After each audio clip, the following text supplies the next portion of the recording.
Hey, welcome back to Panavia. Today we're going to start doing little video bits on my 37 Packard as I go through it. There's a couple things that need done on this car. For the most part, original. Oh, about 98% original. And after 83 years, no matter how good of a mechanic you are, some things you have to take care of. But today what we're going to do is we're actually going to do something that most Packard owners have never seen done. Most Packard restoration guys could not tell you how to do. We are going to go in and we are going to rip the soft top out of this car and replace it with new cloth. So stay tuned. Okay, so we're inside Panavia now. Shut the door, try to keep out some of the sound. We got the heater going, got the music going, because you know, if you work in a shop environment, everybody's playing the radio. But let me get back to this. So what we're going to do is, the way these tops are structured, you have the vulcanized or the rubberized canvas on top. There's this metal trim here which is tacked in to the wood frame that's up inside the car. So what they do is they lay down chicken wire, which I'm sure if you guys have seen old hot rods with no tops, you see the chicken wire.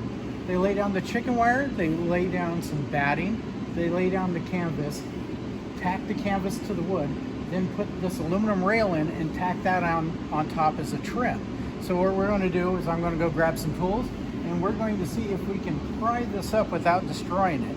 And you know what? After 83 years, my fingers are crossed. Okay, so we went to the toolbox and grabbed the ultra technical flathead screwdriver for this. So hopefully, like I said, it comes up in one piece. And of course, the pry method is never the best method, but I think for the fact that this is just tacked in the wood, the pry method may be the safest. And mind you, I've never done this before. I didn't talk to anybody about how to do it. I just kind of, like all good people, figured it out by staring at it.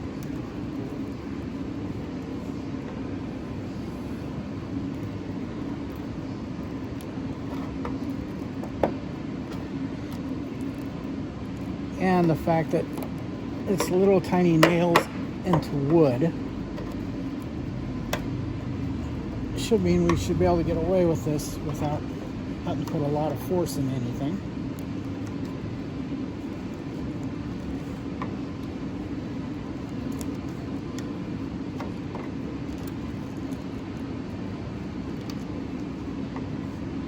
So I imagine at this point somebody's saying to themselves out there, hey, why don't you just get that? They make that reproduction or they have to. Well, if this was a Ford, Chevy, Dodge, yeah. If you own a Packard, not so much in the reproduction land. Not really reproduction anything for these cars. And the only way you really get parts is if somebody else's car dies and they decide to part it out and help everybody else in the world with a Packard. So it looks like this is going to come out nicely. So I am going to get most of the way through this top and I'll catch back up to you.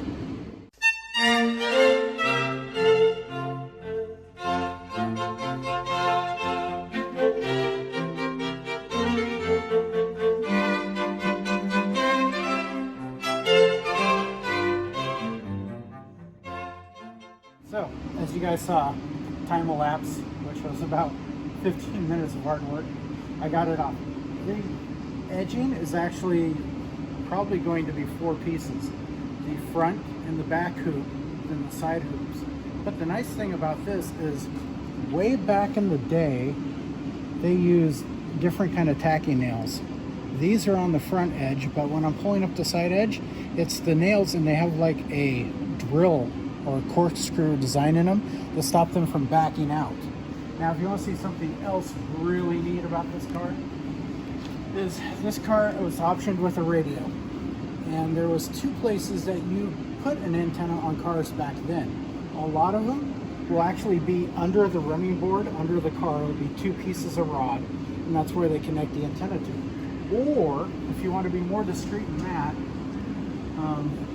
if you look over here, and I'll grab this, you can see the antenna wire